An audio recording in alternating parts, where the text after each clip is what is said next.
একটু দাঁড়িয়ে যাও বন্ধুরা। পশ্চিমবঙ্গের নির্বাচন কি শুধু দিদিকে হারানোর লড়াই? একদমই নয় কিন্তু এটা আসলে পশ্চিমবঙ্গের সীমান্ত সুরক্ষা আর বে অফ বেঙ্গল বা বঙ্গোপসাগরের চীনের বাড়তে থাকা আধিপত্যটা না কমিয়ে দেওয়ার লড়াই। বোঝা গেল? স্বরাষ্ট্রমন্ত্রী অমিত শাহ এই প্রথমবার কোনো বিধানসভা নির্বাচনের জন্য 15 দিন একটি রাজ্যে থাকছেন। আর এটা কোনো ছোটখাটো ব্যাপার নয় কিন্তু বন্ধুরা, কারণ পশ্চিমবঙ্গ এখন ভারতের ন্যাশনাল সিকিউরিটি বা জাতীয় নিরাপত্তার এক গুরুত্বপূর্ণ ইস্যু হয়ে দাঁড়িয়েছে। এটা কিন্তু তোমাদের বিশ্বাস করতেই হবে। হারার মহাদেব বন্ধুরা, আমি পৌলভ দত্ত, আর আজকের এই ভিডিওতে আমি আপনাদের জানাবো কেন এই জাতীয়তাবাদী সরকারের জন্য পশ্চিমবঙ্গ তথা বাংলাকে প্রথমেই এই মানচিত্রটাকে দেখুন। একদিকে বাংলাদেশ, যেখানে রাজনৈতিক অস্থিরতা ঝুট ঝামেলা সবসময় লেগেই থাকে, আর অন্যদিকে বিশাল বঙ্গোপসাগর। এই বঙ্গোপসাগর এখন ইন্দো প্যাসিফিক অঞ্চলের সামনের সারি হয়ে উঠেছে। এটি ভারত মহাসাগরকে মালাক্কা প্রণালী সাথে যুক্ত করে, যেখান থেকে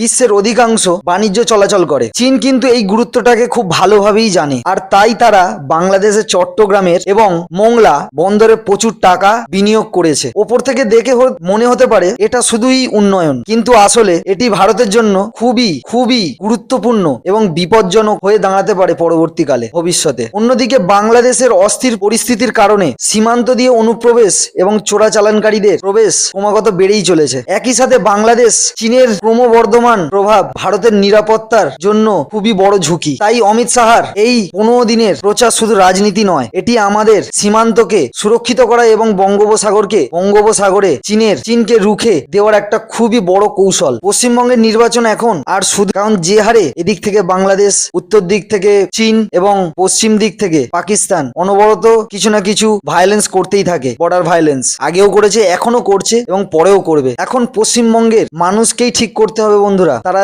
দেশকে বাঁচাতে চায় নাকি দিদিকে জেতাতে চায়। আপনাদের এ বিষয়ে মতামত অবশ্যই কমেন্টে লিখে যাবে বন্ধুরা, এবং এই ভিডিওটি বেশি করে শেয়ার করে দেবে। হর মহাদেব, জয় সীতারাম, জয় হিন্দ, বন্দে মাতারাম, ভারত মাতা কি জয়। Love you all.